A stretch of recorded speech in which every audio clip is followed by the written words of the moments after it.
রমজানের নেয়ামত লাইলাতুল কদরের আমল ও ফজিলত। হাজার মাসের চেয়েও শ্রেষ্ঠ একটি রাত লাইলাতুল কদর। কেউ কেউ এ রাতকে শবে কদর হিসেবে জানে। এ রাতের যে কোনো আমলই হাজার মাসের আমল থেকে শ্রেষ্ঠ। এজন্য রাতটি মর্যাদার বা সৌভাগ্যের। তাই তো মহান আল্লাহ এ রাতটিকে লাইলাতুল কদর হিসেবে আখ্যায়িত করেছেন। কদর নামে একটি সূরা নাজিল করেছেন। আল্লাহ তাআলা লাইলাতুল কদরের ফজিলত ও মর্যাদা ঘোষণা করে মহান আল্লাহ তাআলা বলেন, নিশ্চয়ই আমি কুরআন নাজিল করেছি মর্যাদাপূর্ণ কদর রাতে।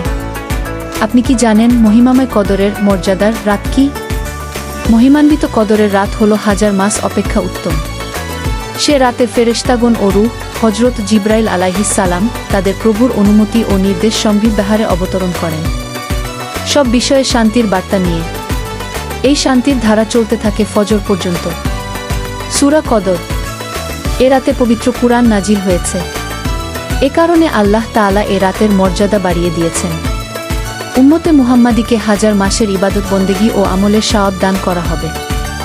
লাইলাতুল কদরের মর্যাদা এত বেশি যে রাসূলুল্লাহ সাল্লাল্লাহু আলাইহি ওয়াসাল্লাম এ রাতটি পাওয়ার জন্য শেষ দশকে আজীবন ইতিকাফ করেছেন। উম্মতে মুসলিমার উদ্দেশ্যে ঘোষণা করেছেন।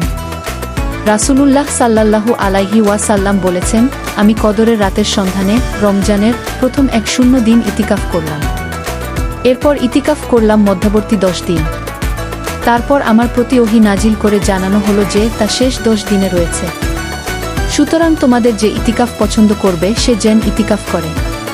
তারপর মানুষ সাহাবায়ে কেরাম তার সঙ্গে ইতিকাফে শরীক হয়। মুসলিম, তোমরা রমজানের শেষ দশকের বিজোড় রাতগুলোতে শবে কদরকে সন্ধান করো। মুসলিম, সে হিসেবে এ রাতগুলো হল 21, 23, 25, 27 ও 29। শবে কদরের আমল: 1. নফল নামাজ পড়া। 2. মসজিদে ঢুকেই 2 রাকাত দুখুলিল মসজিদ নামাজ পড়া। 3. 2 রাকাত করে মাগরিবের পর 6 রাকাত আওয়াবিনের নামাজ পড়া। 4. রাতে তারাবিহ নামাজ পড়া। 5. শেষ রাতে শাহরির আগে তাহাজ্জুদ নামাজ পড়া। 6. সম্ভব হলে সালাতুত তাসবিহ পড়া। 6. সম্ভব হলে তাওবার নামাজ পড়া। 7. সম্ভব হলে সালাতুল হাজাত পড়া।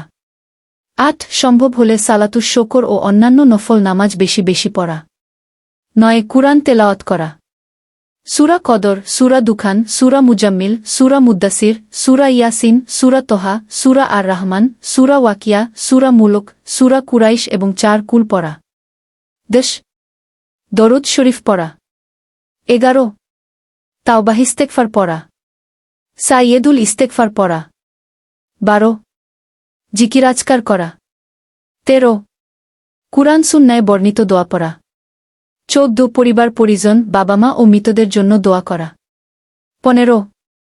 বেশি বেশি দান সদকা করা। আল্লাহ তাআলা মুসলিম উম্মাহকে লাইলাতুল কদর পাওয়ার তাওফিক দান করুন। কদরের রাত ইবাদত বন্দেগীতে অতিবাহিত করার তাওফিক দান করুন। কদরের ফজিলত পেতে আমলগুলো যথাযথভাবে করার তাওফিক দান করুন।